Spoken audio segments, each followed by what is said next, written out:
Good morning, Papanji. Today we will be presenting about the Otto cycle. My name is Thaqif Raziq with NRP sub 131244143. And my name is Ragil Dimas R with student ID 101241661. And my name is Raffa A Makarim with the NRP number 131241581. Okay, continuing. So, what exactly is the Otto cycle? The Otto cycle is the ideal cycle of gasoline engine or an internal combustion engine. It's a thermodynamic cycle that uses gasoline as a spark igniter to generate thermal energy, then is used to create motion. For introductions, who created the Otto cycle? Nikolaus August Otto, a German engineer who developed the first practical four-stroke internal combustion engine in 1876. Okay, and then I want to explain the before slide.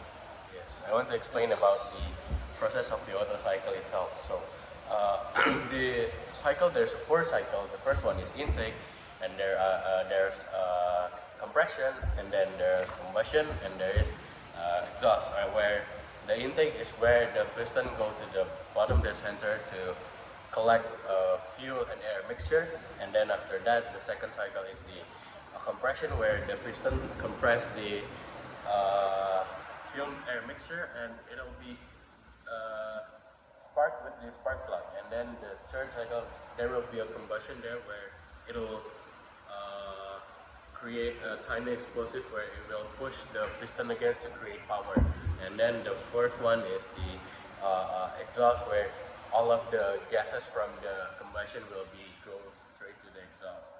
And then next one, there are some notes right there on the first one. The stroke one is the compression stroke, where from air compressed to the fuel air mixture, and then there's a heat addition to that, and heat addition from the spark plug, and then there's a stroke two from there, which is expansion, a power stroke, where after it's sparked, it'll create an explosive to create power for the piston, from the piston. And then after that, there's heat removal, where the gases, hot gases from the combustion go out from the chamber. All right.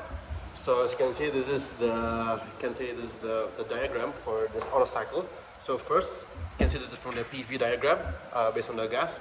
So first is over here is on the where the volume is the same as the V1 and the V4. So first, let's go start with the one is the isotropic compression, where it will compress the gas. You can see this is the diagram over here. So this is the green over here is the isotropic compression, where this is the top that from the bottom to the center and go to the two. Then over here you can see the gas. It went up over here, the number two, where from number 2 to number 3 is isotropic heat addition, where the volume is the same as before, and this will create the top dead center for number 3. And then from number 3 it will go back to 3 to 4, which is the isotropic expansion. So you can see like the gas, it will slowly moves to the bottom, and the air will not be compressed. And from number 4 to 1, we go back for the first cycle, is the isophoric heat rejection, where we reject all the heat. And then this is the same for the TS diagram. So it's start from 1, but it's from the S1 will go to S2, and then it's the same. And you can see that the ideal Otto cycle is an ideal process for all the first 4 stages, or the 2 stages. And remember, the gases is all air, and the compression ratio is like V1 over V2 is equal to V4 over V3. So this is the diagram looks like. And thank you. This is our presentation for the Otto cycle. Thank you so much. Thank you, Terry.